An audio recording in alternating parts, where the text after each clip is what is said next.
Hey everyone, welcome back to EdTech Hustle. So today I'm diving into something different.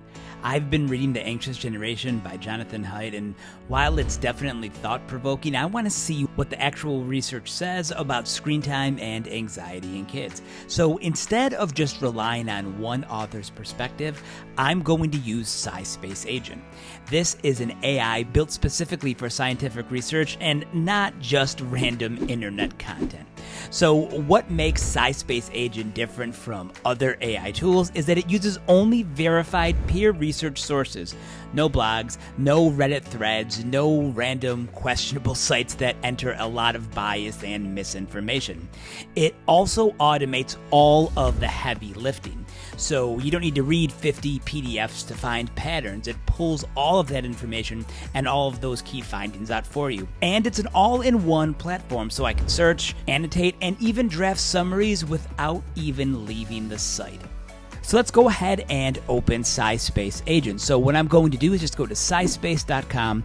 When you create an account, we're going to click this button that says Try SciSpace Agent. Okay, so now there is my window that I'm going to be entering my prompt in 1 second, but if I scroll down, you can see some of these AI-powered workflows. Things like a systematic literature review, which is kind of what we're doing. You can use it to create a research-focused website, to create charts and visualizations, even scientific poster generation. So many awesome options.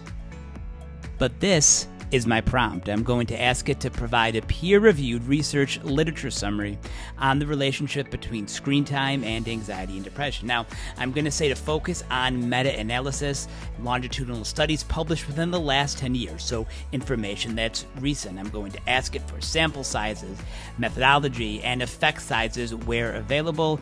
And at the end, I kind of want a summary where findings agree, where they conflict, and then potential gaps. And I also asked it to exclude opinion pieces or non-peer-reviewed sources. So I'm really going to make sure that my information is accurate.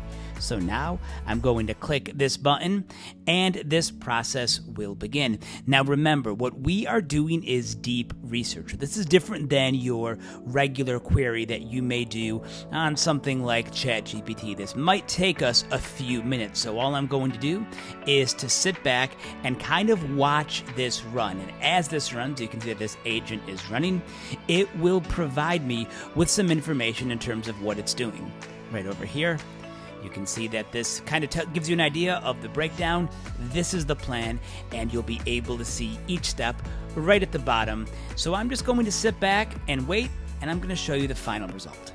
Okay, so everything is done. Now, if you remember, this is what I asked for: the executive summary, the meta-analysis findings, longitudinal studies, areas of agreement and conflict, gaps, and then references. So this is the executive brief, which was provided to me. It explored all kinds of studies from that 10-year period that I asked for, and you can see the executive summary right over here. The analysis is from almost 500 peer-reviewed studies. The findings were a small to moderate positive association between screen time and mental health. This is what has been reported.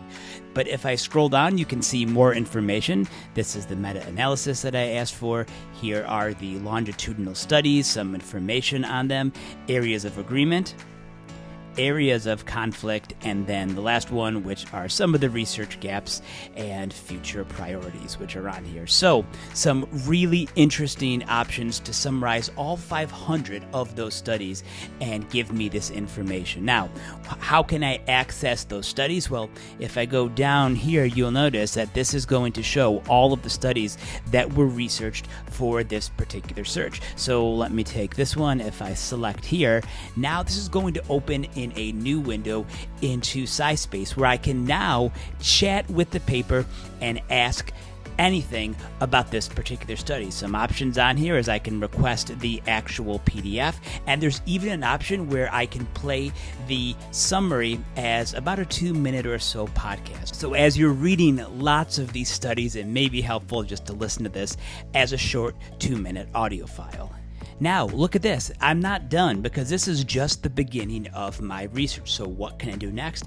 Here are some suggestions. So you can do everything, like I said, create a visualization, build an interactive website, lots of different options. So it's that easy to use SciSpace Agent, one of the most powerful tools for research. If you want to try this yourself, I've put the link for SciSpace Agent and a special discount code in the comments section below. So check there, try it out, and let me know in the comments what type of research you'd like to run next. Now, don't forget to like, share, or drop your area of research in the comments. And if this is content you love, it would be awesome if you could leave a super thanks. So